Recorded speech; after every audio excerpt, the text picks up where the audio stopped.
What a great season. Bands, fans, cheerleaders, and of course the wonderful teams. Let's do it one more time. Take it away, cheerleaders. You're watching Channel 3 and Friday Night Football starts right now. From Channel 3 Eyewitness Sports, this is Friday Night Football with Paul Shaheen, Jill Jelnick, Sammy Kincaid, and Greg Glover. Friday Night Football, brought to you by Academy Sports and Outdoors. Right stuff, low price, every day. And by Food City, value every day. Proud sponsor of high school football. Friday Night Football. Well, 7 days ago, I said we'd fire it all up one more time in 2016. So here we are, our final Friday Night Football show of the season. We have trimmed all the fat. The list of local teams is still alive. It's a lean list. You know it's first. Go ahead, hit it. It's time for the Channel 3 Friday Night Football Game of the Week, brought to you by EPB. Well, it's hard to put into words just how special this senior class is at Marion County. They've played 4 years under three different head coaches. Despite all of that, they were right back in the 2A semifinals for a third consecutive season. Do I hear 3 straight state title appearances? Well, I don't know, but I think Jill Jelnick does, standing by live in Jasper. Jill.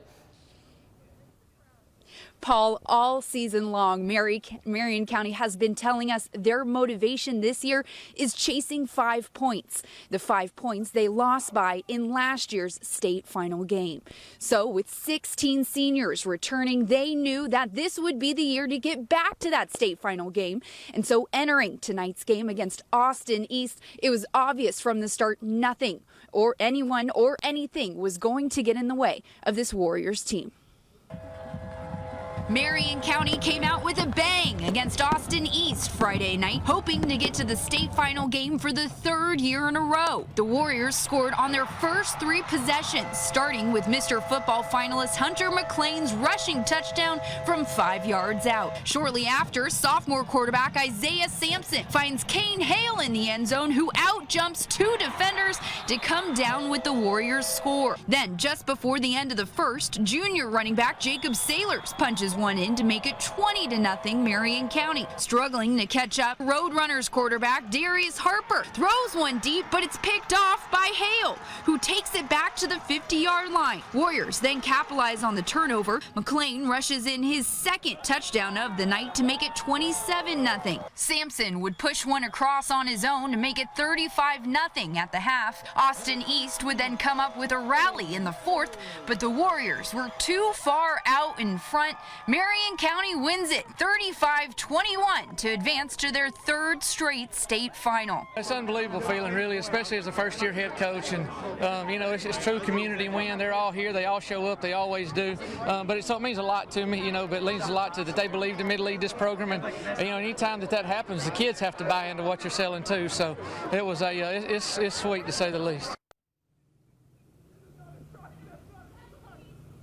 And Paul, despite Austin East's comeback late in the 4th quarter, as I mentioned, Warriors, they just built too big of a lead, and their rushing game was just too strong.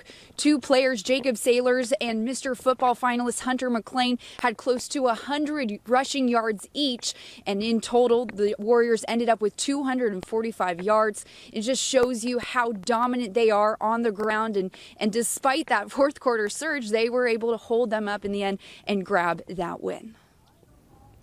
Thanks so much, Jill. We do know Marion County can book that trip. We also know Trezevant can book that trip. They have a recent history. We're going to preview that. That's a 2A state championship. Trezevant and Marion County in Cookeville next Friday.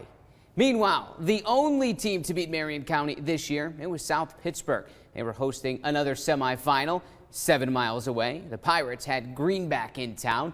South Pitt starting fast, well, like they do every week. Kyrie Pryor, really fast. Actually, we sped that up. 3rd play of the game, 61 yards, 7-0. The Pirates answer the bell on defense as well. Hello, Sawyer Kelly, like a rocket to block that punt. They led 14-0. Now we're tied at 14, though. Pryor, again, this time it's a 4-yard score. South Pittsburg up 21-14, but here comes Greenback. Roberts was Greenback's prior, and then some. One short touchdown there, another touchdown will give them the lead. That's Roberts again. Greenback was up 28-21, and Greenback kept running away with it. They closed the game on a 28-6 run. South Pittsburgh eliminated from the 1A playoffs. 42-27 your final score. Who got nailed? You got nailed. Covered by Warren and Griffin. 265 Hurt. Well, the answer to the question, who got nailed? A lot of people. It happens every season. This is the best of the best of this season's You Got Nailed. Hey, still to come, Sequatchie County looking for a semifinal upset over perennial powerhouse Alcoa in Georgia. Dalton highlights 3 locals still alive south of the border in the quarterfinals, and as always, bands, fans, and cheerleaders when Friday Night Football returns.